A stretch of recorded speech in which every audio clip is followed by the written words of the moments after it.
ಅವ್ರ ತಂದೆ ತಾಯಿಗೆ ರೆಸ್ಪೆಕ್ಟು ಆ ಥರದ್ದೆಲ್ಲ ಇಷ್ಟ ಆಗುತ್ತೆ. ಪುನೀತ್ ರಾಜ್ಕುಮಾರ್ ಅಂದ್ರೆ ಒಳ್ಳೆ ವ್ಯಕ್ತಿತ್ವ ಮ್ಯಾಮ್. ಅವ್ರಂದ್ರೆ ತುಂಬ ಇಷ್ಟ. ಅವ್ರ ಮೂವಿ ಎಲ್ಲ ನೋಡ್ತೀವಿ. ಆಮೇಲೆ ಅವರು ನಮ್ಮ ಕರ್ನಾಟಕದಲ್ಲಿ ಹುಟ್ಟಿ ನಮಗೊಂದು ಅದೃಷ್ಟ. ಬೇಜಾರಾಯ್ತೈತೆ, ಏನು ಮಾಡೋಕ್ಕಾಗಲ್ಲ ಸರ್. ಏನಿಲ್ಲ ಅಂದರೆ ಸರ್, ಅವ್ರ ಥರ ಮೂವಿ ಯಾವ ಹೀರೋಗಳು ಮಾಡಲ್ಲ. ಅವ್ರ ಮೂವಿ ನೋಡಬೇಕಾದ್ರೆ ಎಲ್ಲ ಫ್ಯಾಮ್ಲಿ ಹೋಗಿ ನೋಡ್ಬೋದು. ಬೇರೆ ಮೂವಿಗಳೆಲ್ಲ ನೋಡೋಕೆ ಅಷ್ಟೇನು ಇದಾಗಲ್ಲ ಸರ್. ಮಾತಾಡಿ ಸರ್, ಏನು ತೊಂದರೆ ಇಲ್ಲ.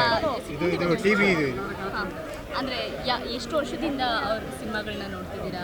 ಅವ್ರು ಅಂದರೆ ನಿಮ್ಮ ಕಣ್ಣಲ್ಲಿ ಏನು ನೋಡಿದ್ರೆ ಗೊತ್ತಾಗುತ್ತೆ ಅವ್ರು ಎಷ್ಟು ಮಿಸ್ ಮಾಡ್ಕೊತಿದ್ದೀರಾ ಅನ್ನೋದು. ಅಂದ್ರೆ ನಾವು ಚಿಕ್ಕದಿಂದಂಗೇನು ನೋಡ್ತಾ ಇದ್ದೀವಿ ಮೂವಿ ಎಲ್ಲ. ಏನು ಇಷ್ಟ ಆಗುತ್ತೆ ಅವ್ರ ಸಿನಿಮಾದಲ್ಲಿ? ಯಾಕಂದ್ರೆ ಅವ್ರು ಎಷ್ಟು ಅವ್ರ ಫ್ಯಾಮಿಲಿ ಸೆಂಟಿಮೆಂಟ್ಸ್ ತುಂಬ ಇಷ್ಟ ಮ್ಯಾಮ್. ಅವ್ರ ತಂದೆ ತಾಯಿಗೆ ರೆಸ್ಪೆಕ್ಟು ಆ ಥರದ್ದೆಲ್ಲ ಇಷ್ಟ ಆಗುತ್ತೆ. ಬೇಜಾರು ಸಿನಿಮಾಗಳನ್ನ ನೋಡೋಕ್ಕಾಗಲ್ಲ ಆಗಲ್ಲ ಅಂತ ಬೇಜಾರು ಅಷ್ಟೇ.